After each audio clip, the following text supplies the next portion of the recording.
the history of the monsters is that I was in college and I was actually a graphic design major, and I was in the ceramic studio because that was part of the graphic design building, and I was in there far more than I was in my design labs.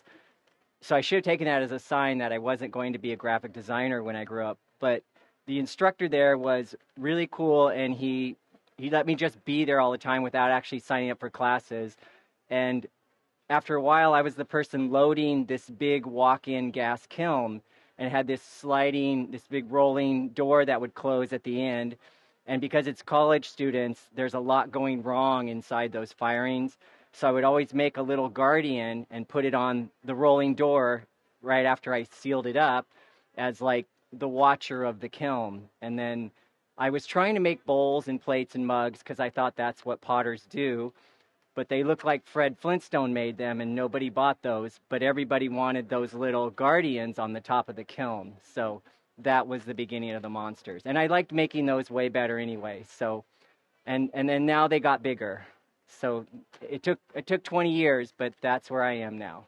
And I do teach classes and parties where I teach people to make a little one. So if you're interested in that too, you can find me at my booth or look me up, and I will treat you like a 9-year-old and you'll make monsters with me. So, yeah. All right, so let's get started.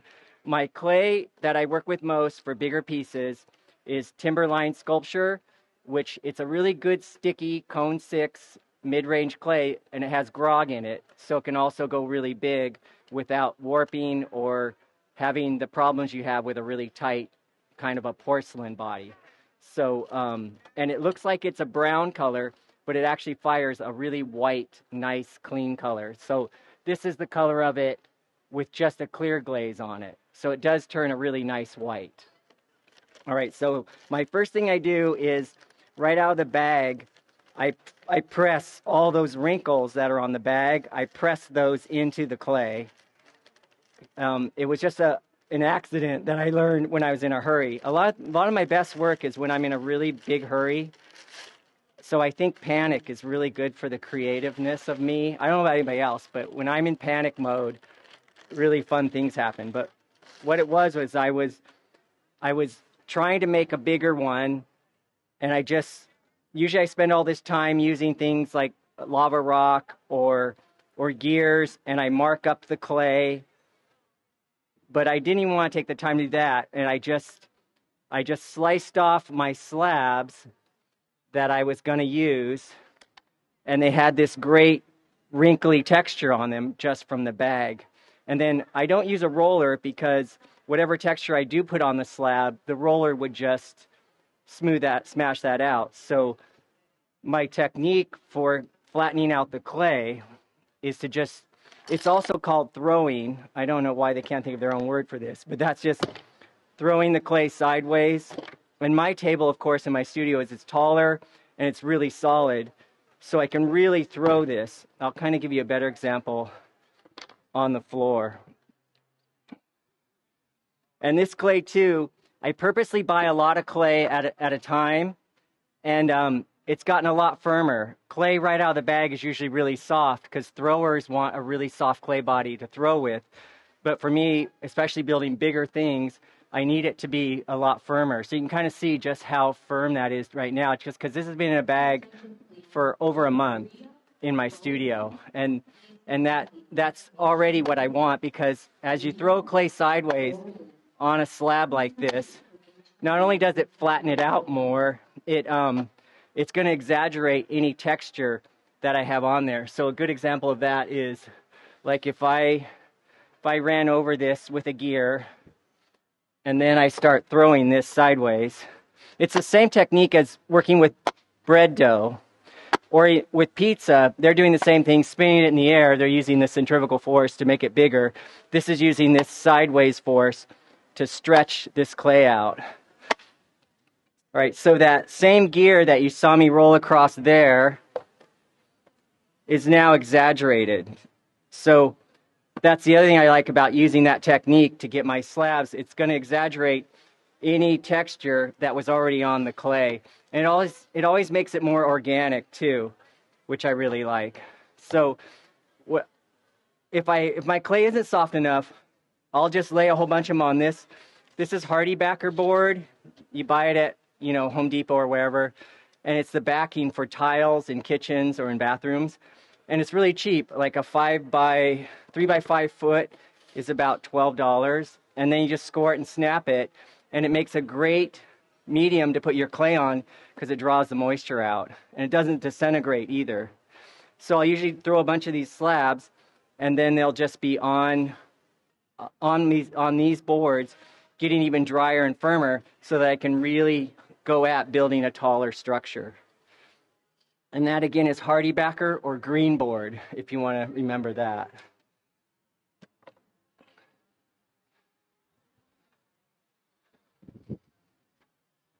I'm going to do another one here to show you another technique, and then that'll also be the beginning of enough of this to do my clay.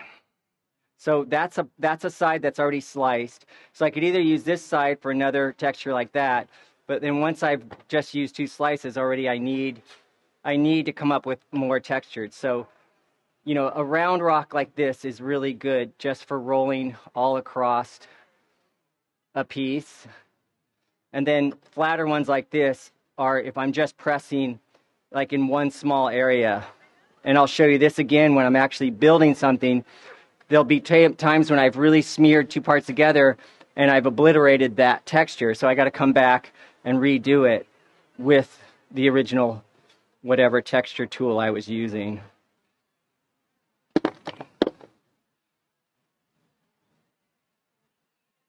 So I always cut these thicker than what I want because I know I'm going to throw it to get that exaggerated texture later.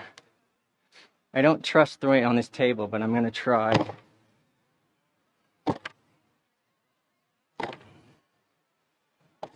And it's a good idea to rotate this, both the lateral and horizontal. That way, clay shrinks when it dries and when it gets fired.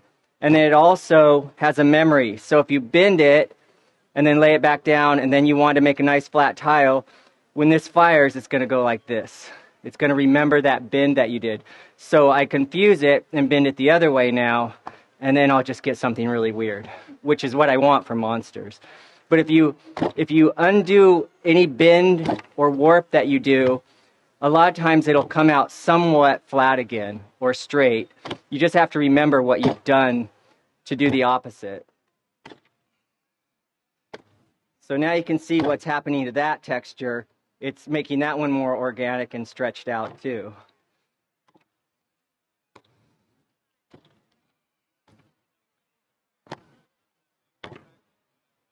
Oh, and about that thing about throwing it different directions. If you stretch it a lot just one way, it'll shrink more just that way than it did this way if you're not also stretching it the other way. I don't know if that's enough, so I'm going to make one more. And I do have a ton of these gears in my studio of all the widths and different teeth sizes. I just use it a lot. You could see, it's hard to see on this one, but on the side, that's where a gear was rolled up, where I actually connected 2 slabs. On this one, you can see it better because the stain brought it out. But I just really like that combination of really organic and then this kind of industrial sort of added texture too.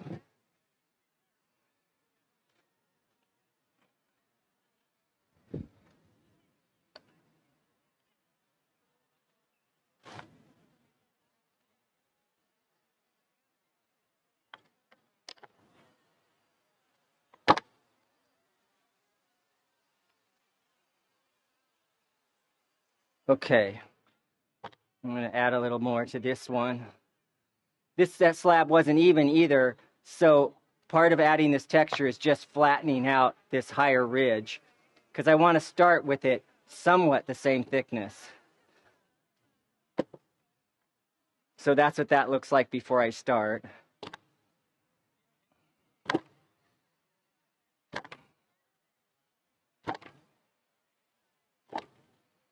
Let me know if that one starts creeping off the edge, okay?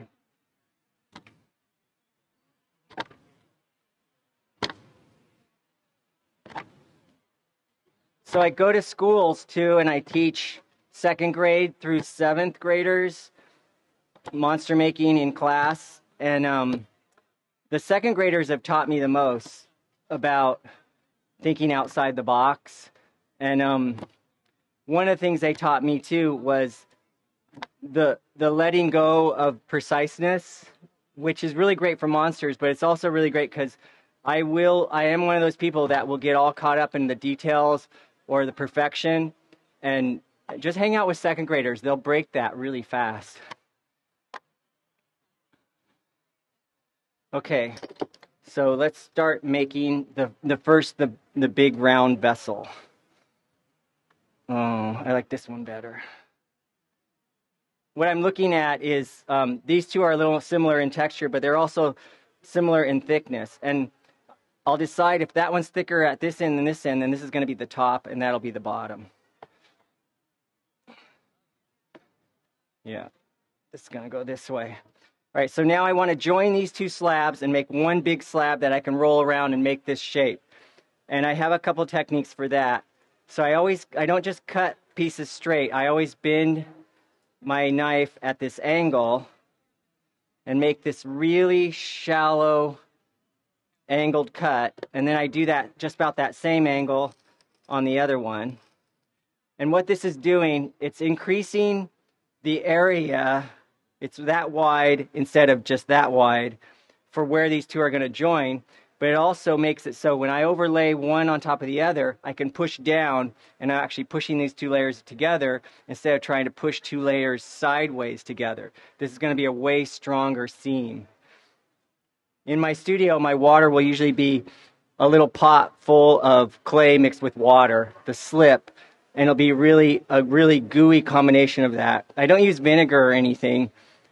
I'm actually allergic to vinegar, which is really weird because I'm Italian. So, yeah, I learned that trying to date someone who's Italian, and she goes, "You're allergic to vinegar? This is over." Like, you can't be Italian and be allergic to vinegar, I guess.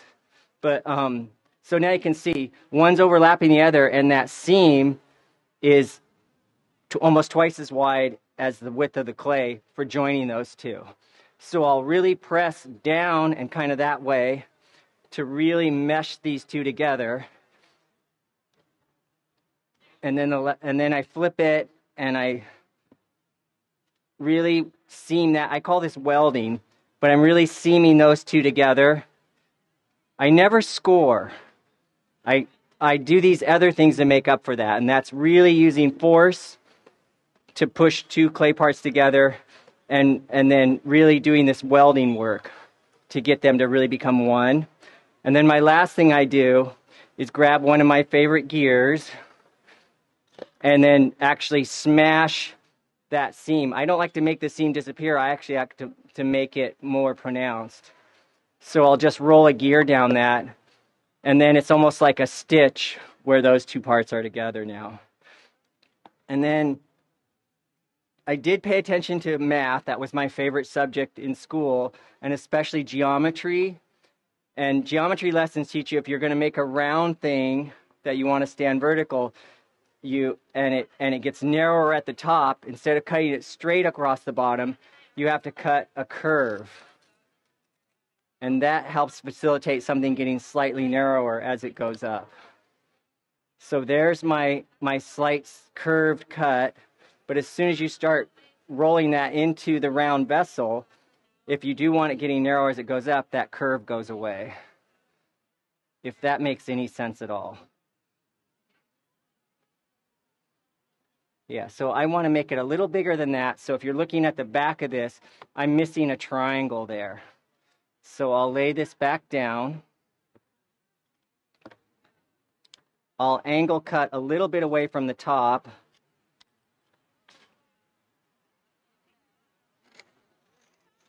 And I'll add it to the bottom. So I'll do an angle cut here. Add that down there. Angle cut over here. And add this one. Wait, that's the wrong angle. I can do that. And add that clay down there.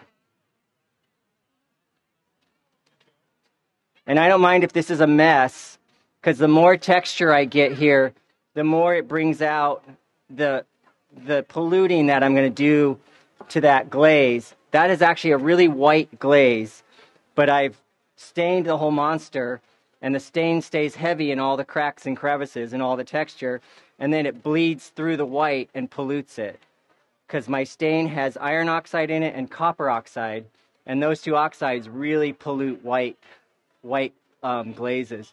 Stephanie knows this really well. If you've seen Stephanie's work, she's polluting her white glazes all the time with oxides. And it looks amazing.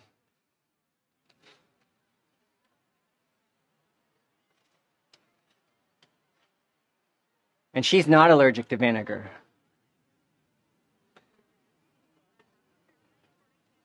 Okay, so now I've built up those edges, but I want to now make that cut, because I know I'm going to bring these two around to each other. So there's the angled cut on that one, and there's the angled cut on that one.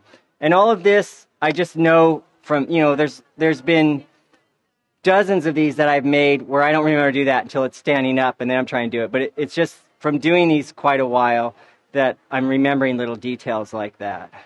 So this is the advantage of having half-dried clay in your bag, because that would not do that if that was fresh out of the bag. But you can also get this just by cutting the slabs and leaving them on an absorbent board like this for even an hour, and then you could get away with that. Okay, so I'm just kind of setting up the curve right now. And this is another thing about memory. If I overbend this one and I underbend this one, the memory is that this one's going to want to turn this way as it's firing, and this one's going to want to turn that way. And it actually, instead of in the firing those forces of clay trying to pull it apart, the forces are actually pushing it even more together. And when you're working big, that really becomes important. This could easily be a monster that splits all the way up it, because I didn't curl these enough when I was trying to get to its memory.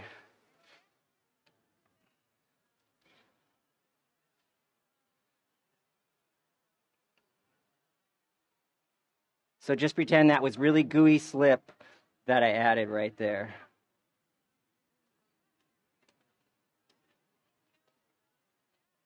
So this monster could have been easily a lot bigger around just by adding another slab to it.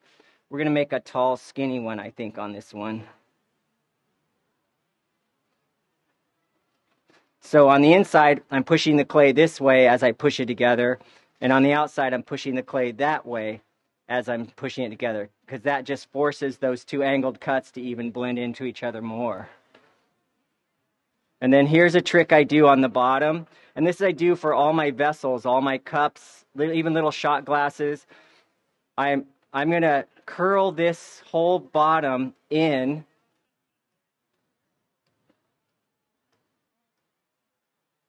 And make a lip that curls in like this. And I'm just going to lay this here for a minute, because I'm going to make, you can see that, how I just close that all in a little bit. And then a slab that I don't really care if it has the texture or not. It's a little thin,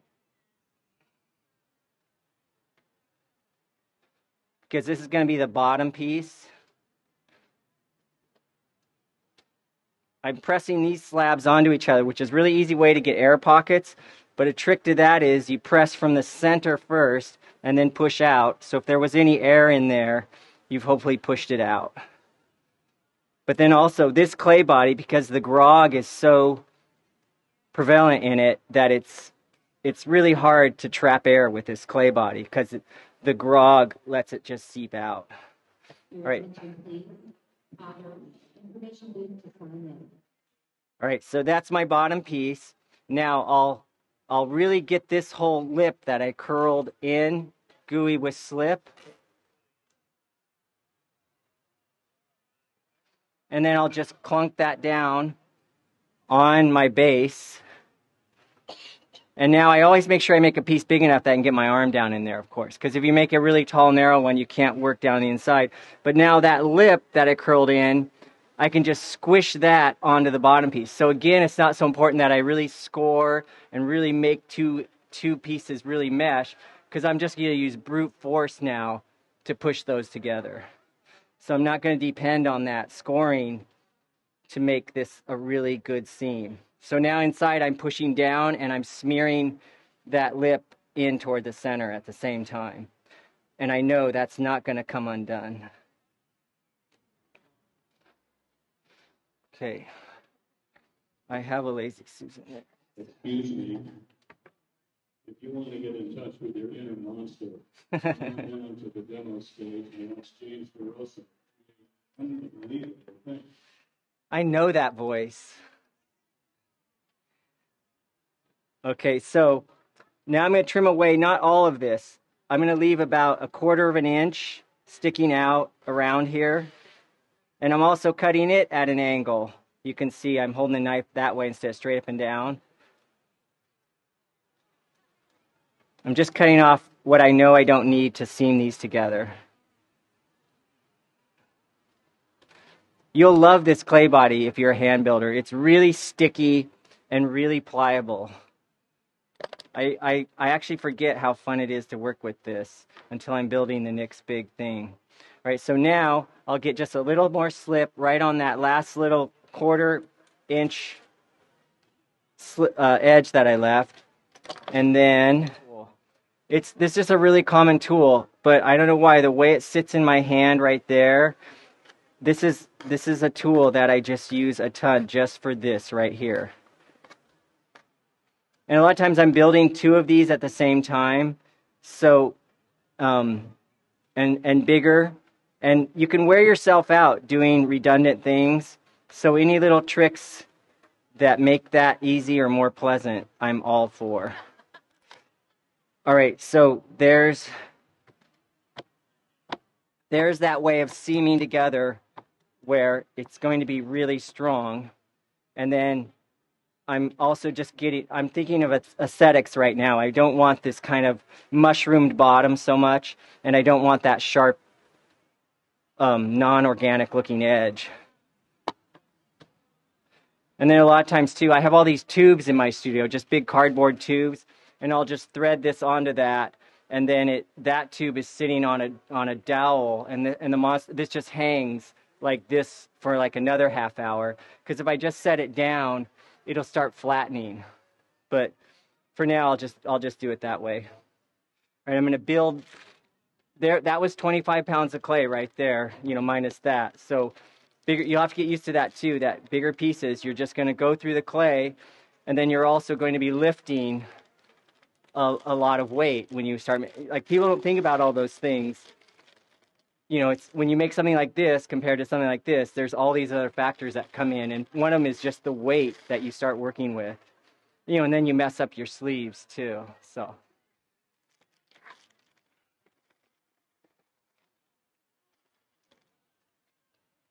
So there's that texture right from the bag again, and I'm actually going to really pollute it this time for the legs. You can see on both these, the legs end up with a lot more texture than the bodies.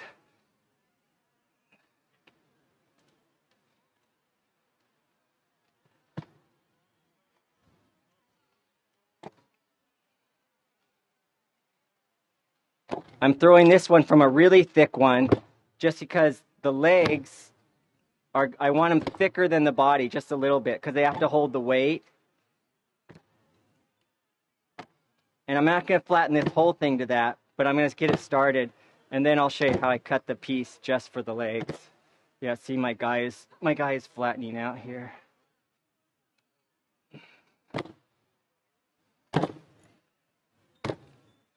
So now I'll just cut off the piece I want for the legs.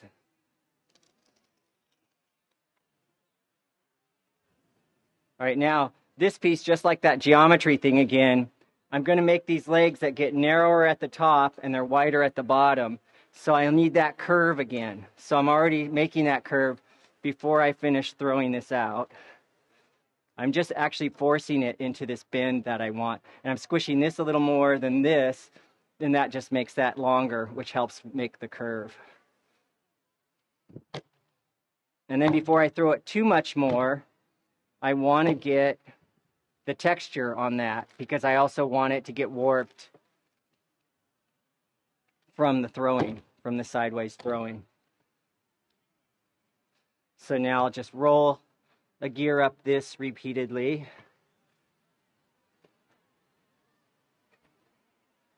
What's that look like?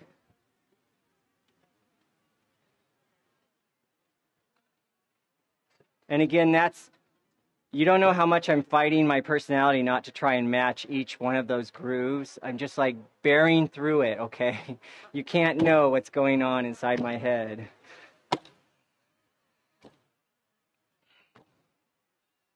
So see, now it's really exaggerating that texture as I throw that out.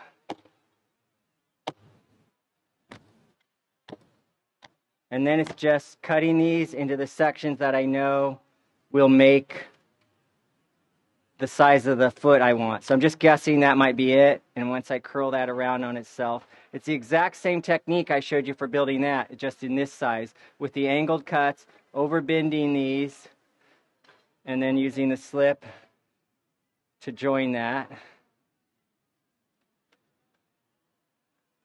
And I'm just really squishing that together on that seam. And then this, I'll close it off at the top. And then that's this really organic base of the foot now that's going to stand on. So the finished look of that is this really kind of, this, I don't know how to say it. It's like it grew instead of was made, which I really like that look. And, it has that little flange at the bottom. So you have to go with what you like when you're that's how you get your style. So I just embrace it. Like, I know that's the look I like. I'm just going to go for it.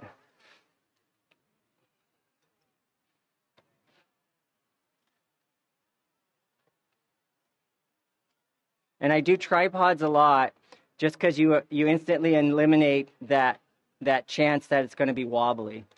As soon as there's 4 legs, there's going to be one that's not the same length as the other 3, and then your piece wobbles. But a tripod never wobbles, so I really like making those.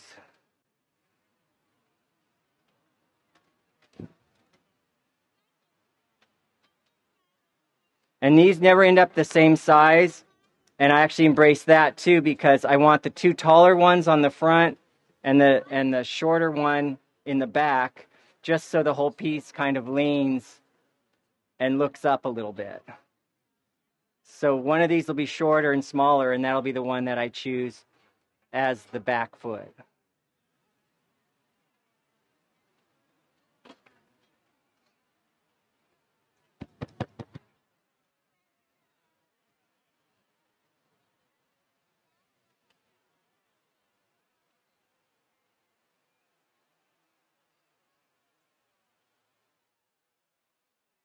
I'm doing another thing here too.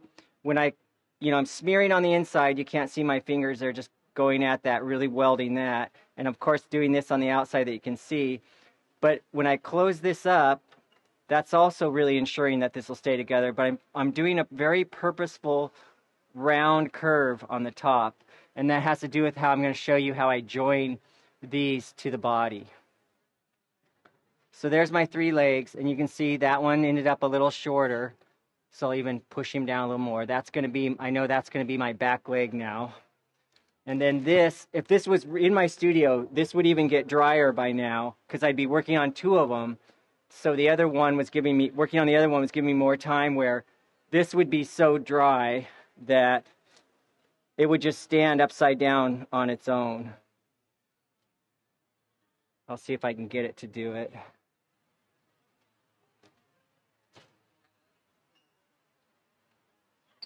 Yeah, I think it's going to stay.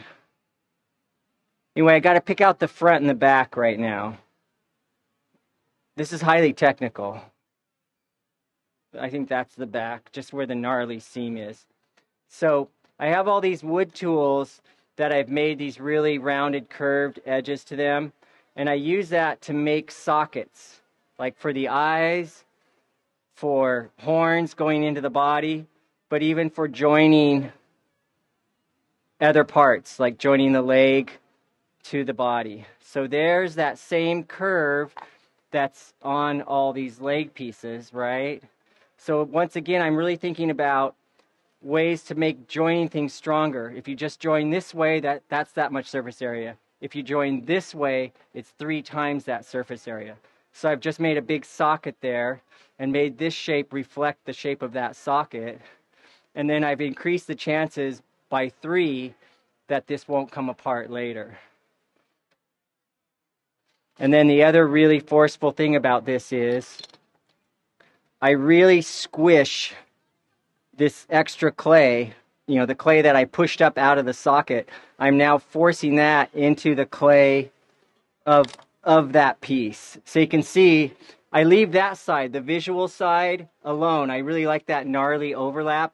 But on the inside where you couldn't see, I really smeared that clay back into that seam. And that just helps make sure, especially on bigger pieces, that that's really going to stay on there. Especially that's a leg that's holding, this creature up. So I just really want to know that that's solid. Okay, let's see if I can do the other 2 here. I'm just kind of getting a tripod, so it's 3 different directions. And you see I'm doing this on the very outside bottom edge because I want that nice wide tripod stance. I don't want a monster falling over and then there's crying, right? And cats have no respect for ceramics. You know this.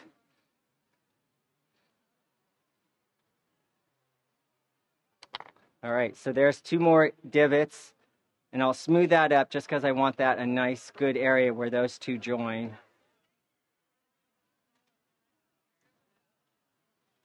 And a whole thing is going through my head right now about whether this monster is going to be an underbite monster or an overbite monster, because that has to do with how far up these curves that I'm pushing up to make these sockets are.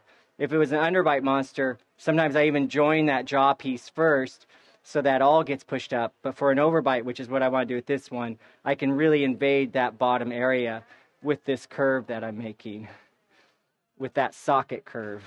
So there, those 2 are joined now. And then here's that really smashing in that clay into that seam to really affix those 2 together. This is also confusing to the clay. It knew that there were 2 clay bodies, the leg and the base. But once you start smearing clay from the base and clay from the leg, the clay doesn't know which was which anymore. And that encourages it not to split when it's getting fired too. It's a weird molecular thing going on. You have to think clay is made of these platelets that look like little UFOs, and when it's wet clay, they're like this. They're not even touching each other. When you bisque fire it, they overlap by 30 to 50%, and when you high fire, when clay gets like glass where it pings, that's when the platelets have lapped 75% or more.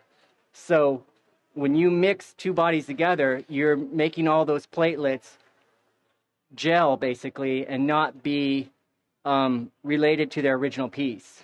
So the more you can smear 2 parts together back and forth, just physically the more they're going to be attached, but also just in the physics of the clay and the platelets, the more they're not going to resist pulling apart when they're being fired.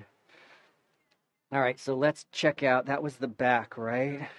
No, yeah, that was the back. So hopefully, if those 2 legs are longer in the front, see, I get a slight leaning back that happens. That's the back leg. So you can see that slight leaning back.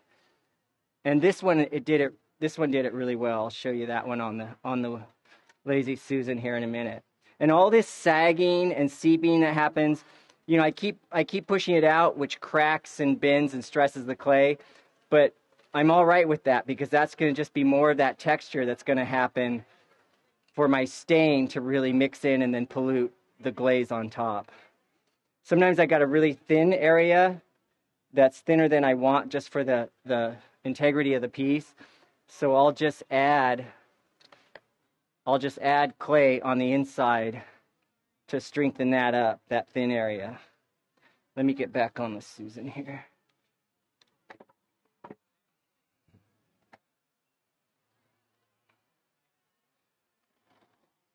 So there was a really thin area right in here. So I just added clay on the inside of that. And I'm really smearing that on the inside now, just to strengthen that up.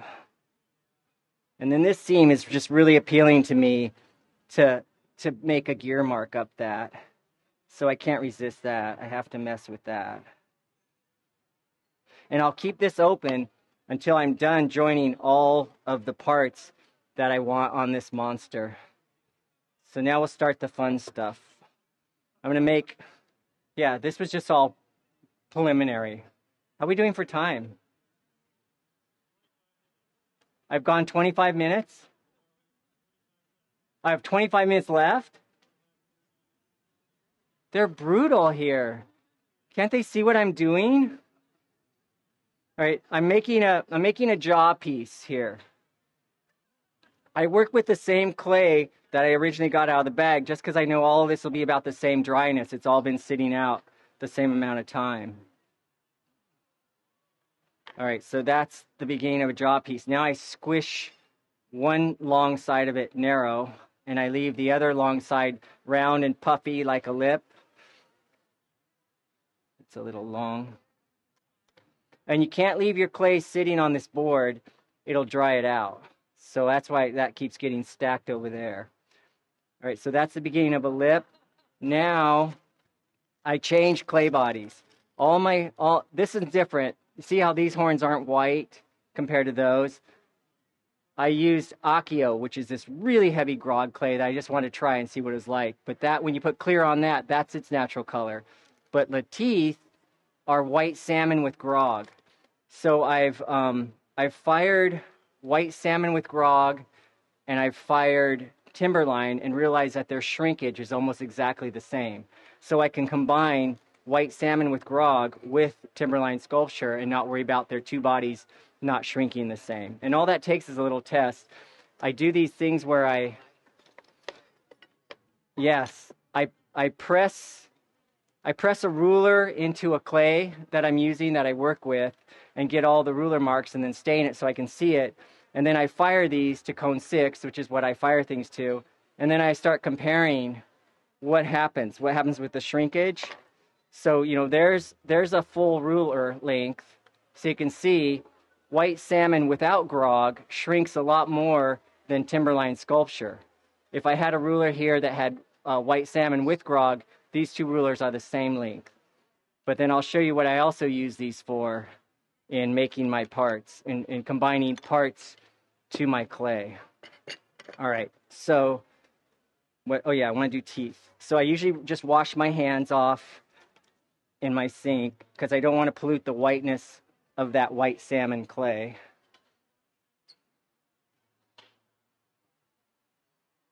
And then a lot of times I've made a whole bunch of teeth. I'll just devote one day to teeth making. But for this, I'll just show you kind of a quick and dirty of the teeth making. So I'll get a strip of this, and I make that same shape again, pressed along one side and left thick on the other. And then I'll flatten that top edge onto my board. And I always have boards separate that I work just with white salmon with, besides the boards that I work with Timberline or any other clay body, just so it doesn't see. You can see how much it's polluting my white salmon if I don't respect that using different boards. And then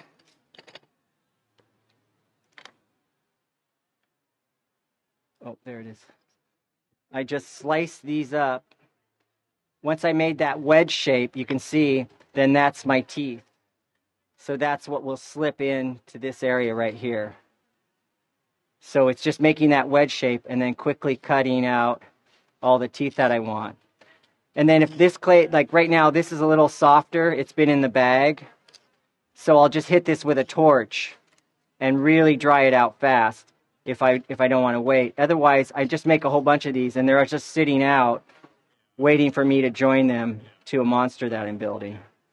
And I always like to do this other trick. When I make teeth, I do a cross on the top and then it really looks like a molar.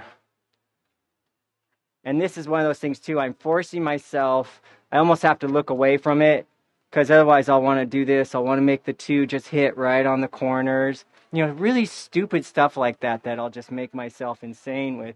But if I work fast and I pay half attention to it, they just come out a lot better.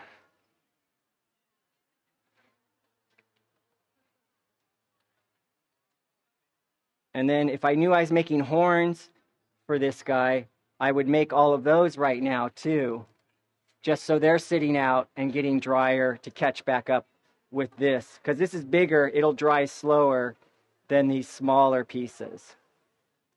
So if I make these now, they'll catch up just by sitting on the board too. And I've really gotten into this lately, making these. I've always made just like 2 horns sticking straight out or 1 horn on the top. And my latest thing now is just making a whole bunch of these really different size horns all globbed on. And I think I just spent a month in Hawaii because I have a friend who lives there. He grows lettuce, organic lettuce on Kona and coffee. So I got to stay there for a whole month. I had to work in the fields a little. That was the catch. But I also got to go scuba diving and snorkeling every day for a month. And there's so many weird spiky things on the bottom of the ocean around there. I think that's where this came from.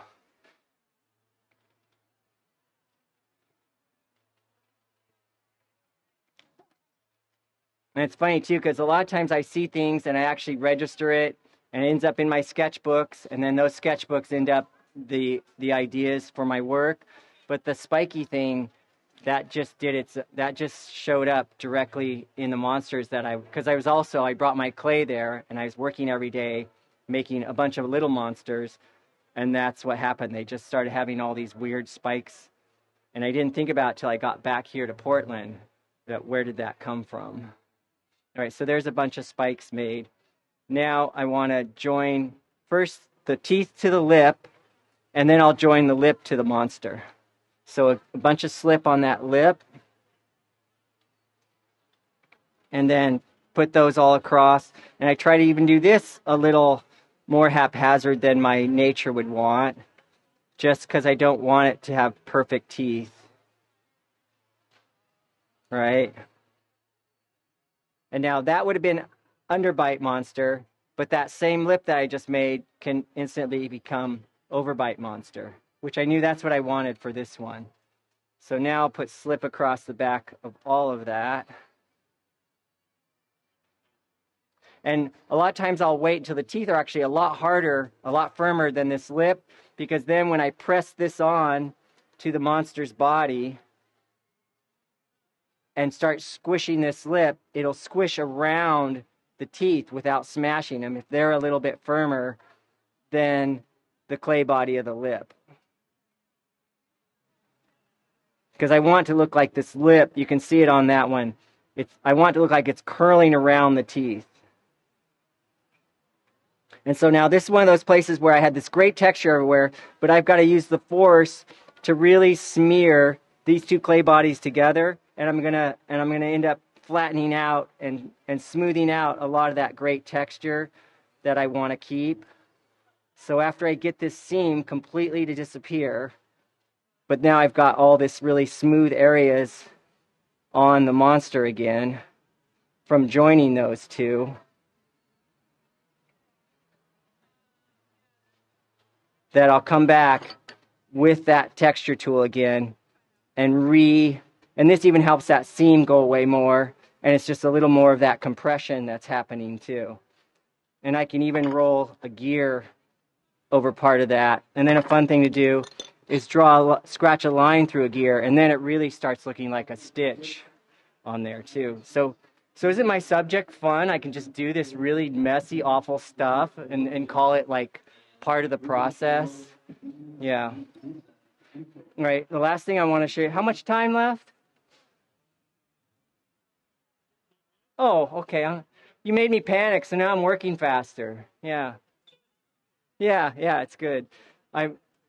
a lot of times I just have to get back and see what I want, where I want the eyes. Like, you know, see, these are really up high and those are a little lower.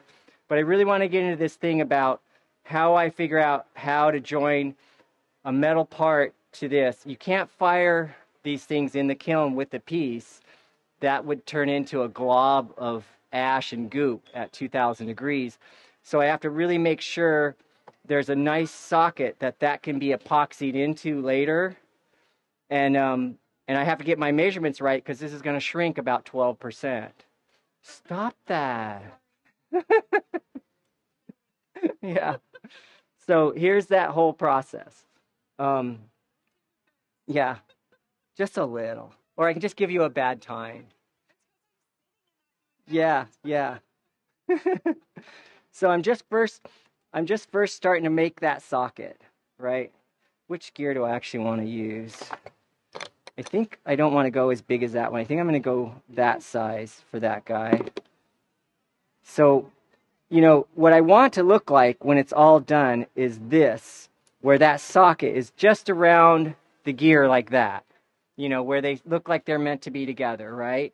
But if I leave it at that, it's going to shrink 12% and I won't get this gear in there afterwards. But I got to figure out how much bigger to make that, right? How much bigger that circle has to be to fit this. So here's the trick. I know I'm working with Timberline, so I grab my Timberline ruler and I measure this diameter with the shrunken clay ruler. And it says it's 2 3/4 inch across. So now I get my unshrunk ruler and I just measure until I get 2 3/4 inch across. And that is going to perfectly fit in that socket. Is that simple? Yeah. I know, it took me 10 years to figure that out. Yeah. So now I'm just using the real ruler and getting that, and I just keep pushing this out now until I get that measurement.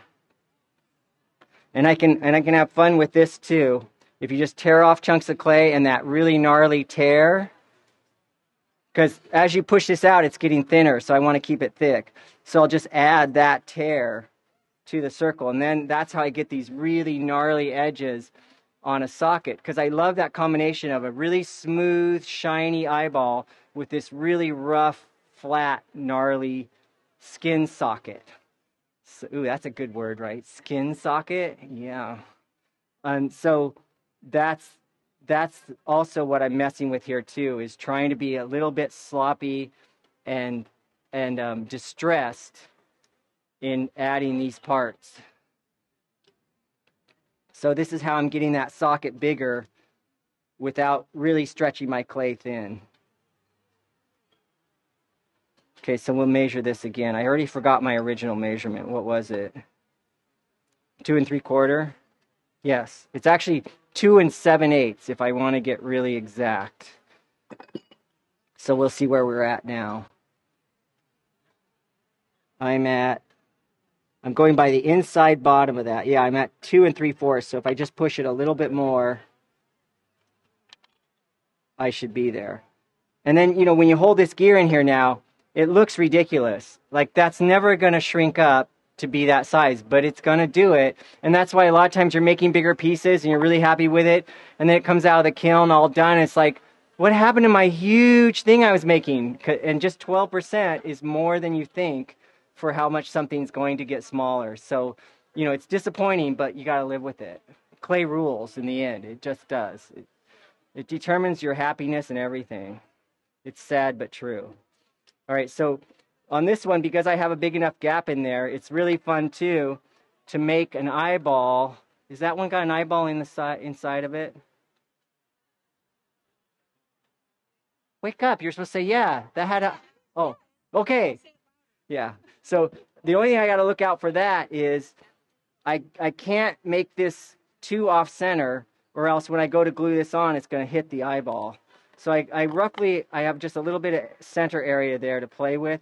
So I'll just center this in that socket, and then I'll make an X inside that. You can see that. And then I know that's where I've got to make my indent. See, and I really exaggerate that. And then this eyeball, which you thought was just like a marble shape that I put in there, it's actually this sort of triangle, this cone shape. And then I just get slip all over that. And then the force it takes to smash that in there and return it back to a round circle, once again, that's using this force to really smash clay together. I don't have to depend on doing scoring and all that, really wondering if pieces are going to join together and stay together, because I just smashed what was this long to that long in joining that eyeball into that socket. And then where is it? One more really favorite tool of mine.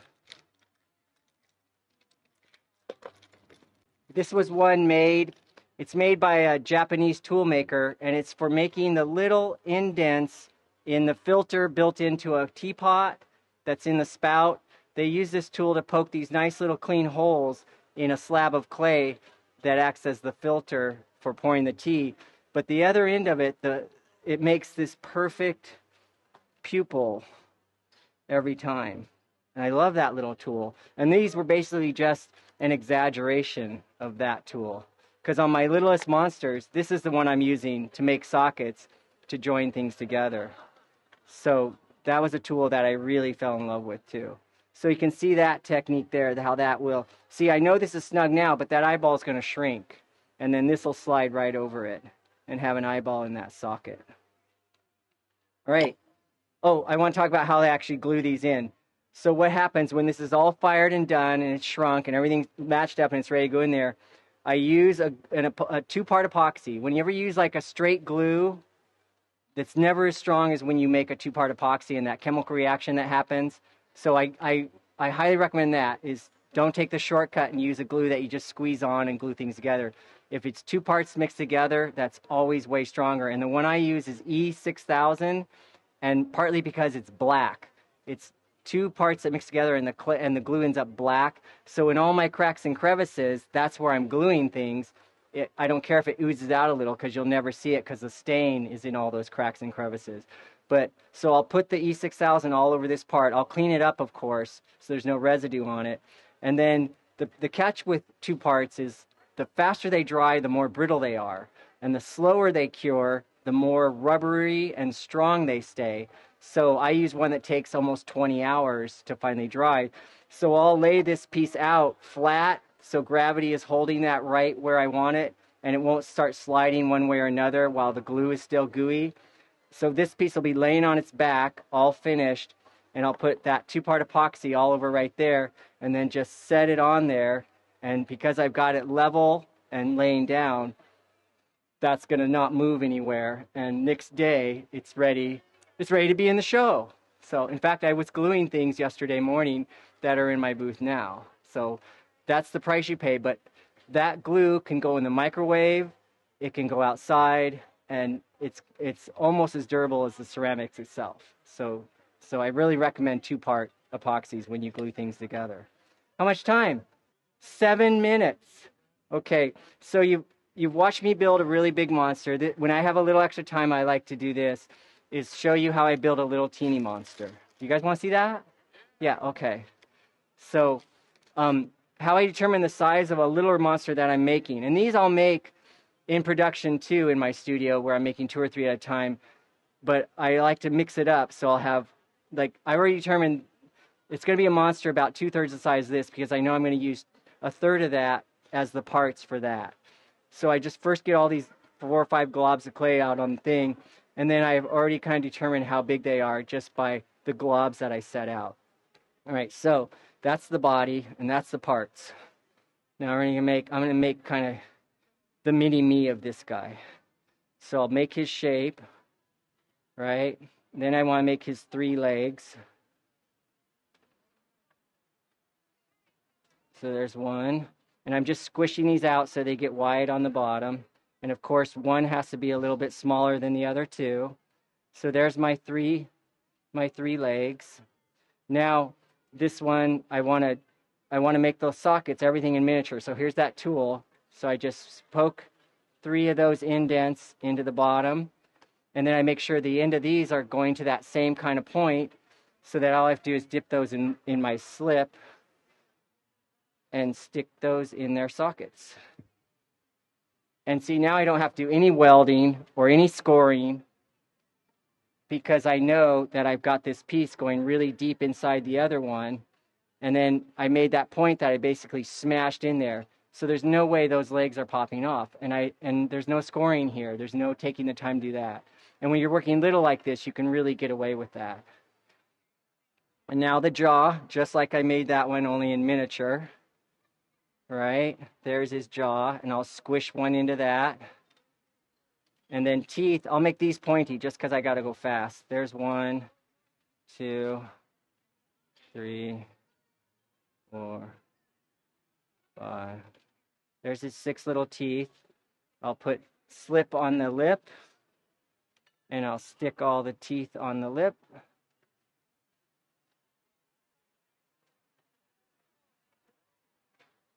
Then I'll put slip on the back of all that and smash that onto his body. Smear that in. Now the eye sockets. First, I always make the eyes, and I never make them the same size because I want my monsters to look wigged out. So a big eye and a little eye. And I roll those so they're really round and smooth like a marble. Aye! And then I do that trick again. I turn each of those eyeballs into that longer teardrop shape, right? So there's what was the round, smooth marbles of eyeballs. And then I just really blast out these sockets using that same tool again. And if the clay's a little bit drier than this, that'll actually rip and tear, which I really like that look too. So one big socket for the bigger eyeball and one smaller.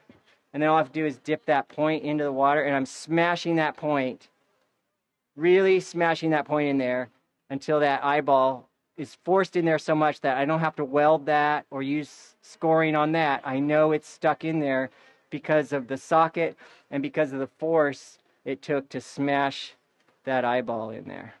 And then the other side of that same tool, I'm going to make him looking up and to the left because he's so bored with this place, right?